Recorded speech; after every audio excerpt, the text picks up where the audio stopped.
စိတ်ဖိစီးမှုတွေများလာပြီဆိုရင်လူကလည်းပင်ပန်းရတယ်လို့စိတ်တွေလည်းညှဉ်းနှွမ်းလာရတော့တာပဲဒီချိန်မှာနှလုံးသွင်းမှန်မှန်နဲ့စိတ်ဖိစီးမှုကိုလျှော့ချနိုင်ရင်စိတ်အေးချမ်းရပါတယ်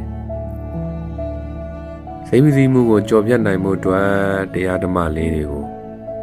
တတ်နိုင်သမျှနှလုံးသွင်းကြည့်ရမယ်လောကမှာဘယ်ရာမှထာဝရအမြဲတည်တတ်နေတာမရှိဘူးဒါဟာလေချိန်တန်ရင်ပြီးသွားမှာပါဆိုတဲ့အနိစ္စသဘောကိုစင်ကျင်တတ်တဲ့အလေးကျင့်လေးဖြစ်အောင်လဲမွေးမြူရမယ်လုံကြောင်မဲ့ဖြစ်ဖြစ်စီးပွားရေးကြောင်မဲ့ဖြစ်ဖြစ်ဘဝဝင်ကျင်ကြောင့်အစရှိသဖြင့်ဘလို့အကြောင်းမျိုးမျိုးနဲ့ပဲဖြစ်ဖြစ်စိတ်ဖိစီးမှုတွေများလာပြီဆိုရင်ဟောဒါဟာလဲခဏပါပဲချိန်တန်ရင်ပြီးသွားမှာပါလို့စိတ်ထဲကနေရွတ်ဆိုပြီးတော့ဒီခိုက်တန့်လေးတစ်ခုကိုသီးခံစိတ်ကလေးနဲ့ကြော်ဖြတ်နိုင်အောင်ကြိုးစားကြည့်ရမယ်နောက်တစ်ခုကလက်ရှိပြစ္ဆုတ်ပံတဲ့မှာနေတတ်တဲ့အကျင့်အဲ့ဒီအကျင့်လေးကိုမွေးမြူရမယ်စိတ်ဖိစီးမှုအများစုဟာမဖြစ်လာသေးတဲ့အနာဂတ်ကိုကြိုတွေးပြီးတော့စိုးရိမ်တာဒါမှမဟုတ်လို့ရှိရင်ပြီးခဲ့တဲ့အတိတ်ကိုပြန်တွေးပြီးတော့နောင်တရနေတာတွေကြောင့်ဖြစ်တတ်ပါတယ်အဲ့ဒီချိန်မှာမိမိရဲ့စိတ်ကလေးကိုမိမိအခုရှိနေတဲ့ပြစ္ဆုတ်ပံအချိန်ကလေးမှာထားနိုင်အောင်ကြိုးစားကြည့်ရမယ်ကြိုးစားကြည့်ရမယ်ဒီခါတော့ကစိတ်ဒုက္ခတွေစိတ်ဖိစီးမှုတွေအယမ်းများနေတဲ့လူငယ်လေးတယောက်ဟာစိတ်အေးချမ်းမှုကိုရှာဖွေဖို့အတွက်ဆိုပြီးတော့တောတောင်တွေကပညာရှိကြီးတဦးစီကိုရောက်သွားခဲ့တယ်တဲ့လူငယ်လေးကပညာရှိကြီးကိုဆရာကြီးခင်ဗျာကျွန်တော်ဘဝမှာစိတ်ညစ်စရာတွေတန်ရောစဉ်ရဲ့အပူတွေစိတ်ဖိစီးမှုတွေတိတ်များလွန်းလို့ခံစားနိုင်တော့ဘူးတဲ့ဘယ်လိုလုပ်ရမလဲလို့ငုံကြီးပြီးလျှောက်တယ်တဲ့ပညာရှိကြီးကဘာမှပြန်မပြောသေးပဲလူငယ်ကိုစားတဆုပ်ပေးလိုက်တယ်အဲ့ဒီစားတွေကို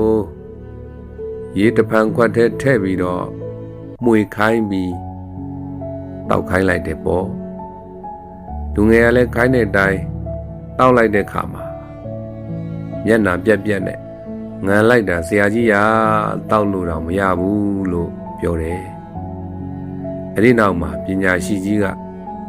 လူငယ်ကိုခေါ်ပြီးတော့တောအုံနာမှာအမတန်ကြည်လင်နေတဲ့ရေကန်ကြီးတကန်စီကိုရှောက်သွားကြတာရေကန်နာရောက်တော့ပညာရှိကြီးကနောက်ထပ်စားတစ်စုံကိုလူငယ်လက်ထဲကိုထည့်ပေးလိုက်တယ်ဒီစားတွေကိုမင်းရေကန်ကြီးတွေကိုဖြူလိုက်လို့ခိုင်းမြန်တဲ့လူငယ်ကစားတွေကိုရေကန်နဲ့ပစ်ထည့်လိုက်တဲ့အခါပညာရှိကြီးကကဲအခုအဲ့ဒီရေကန်တွေကရေကိုခတ်တောက်ကြည့်အောင်လို့ပြောတယ်လူငယ်ကရေကိုခတ်တောက်ပြီးတော့အလွန်အေးမြပြီး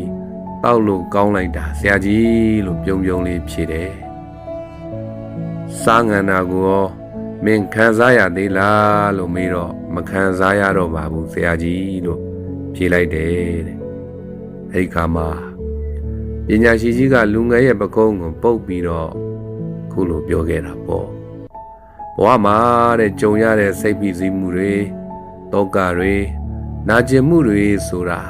စားတစုံနဲ့တူတယ်တဲ့ပမာဏကတော့အတူတူပါပဲဒါပေမဲ့အဲ့ဒီတောကတွေကိုလက်ခံတဲ့မင်းရဲ့စိတ်နှလုံးကဟန်ကွက်သေးသေးလေးလိုဖြစ်နေရင်မင်းအယံခါတက်ပြီးငံနေလိမ့်မယ်တကယ်လို့မင်းရဲ့စိတ်နှလုံးကရေကန်ကြီးလိုကျယ်ပြောအောင်ထားနိုင်မယ်ဆိုလို့ရှိရင်တော့စိတ်ဖိစီးစရာကြုံလာရင်လဲမင်းကိုဒုက္ခမပေးနိုင်ပဲနဲ့မင်းစိတ်ကလေးအေးချမ်းသွားလိမ့်မယ်စိတ်ဖိစီးမှုကိုပျောက်အောင်အတင်းလှုပ်တာထက်စိတ်ကိုဖန်ကွက်သေးသေးလေးလိုမထားပဲနဲ့နားလည်ပေးနိုင်တဲ့လက်ခံပေးနိုင်တဲ့ရေကန်ကြီးတစ်ခုလိုကိုယ့်ရဲ့နှလုံးသားကိုကြဲကြဲပြန့်ပြန့်ထားတတ်ဖို့သိရည်ကြီးတယ်။ဆွဲလန်းတန်ရောစင်တွေကိုခိတ္တခဏလွတ်ချပြီးတော့ရေကန်ကြီးလိုကိုယ်နှလုံးသားတကားကိုဖွ ဖွင့်ပြီးတော့နားလည်ပေးမှုနဲ့လက်ခံကြည့်လိုက်ပေါ့ဒါဆိုရင်စိတ်ကလေးဟာတရင်ကဖြစ်ဖြစ်ပေါ်ပါပြီးတော့စိတ်ဖိစီးမှုတွေလျော့သွားနိုင်တယ်တဲ့အားလုံးပဲ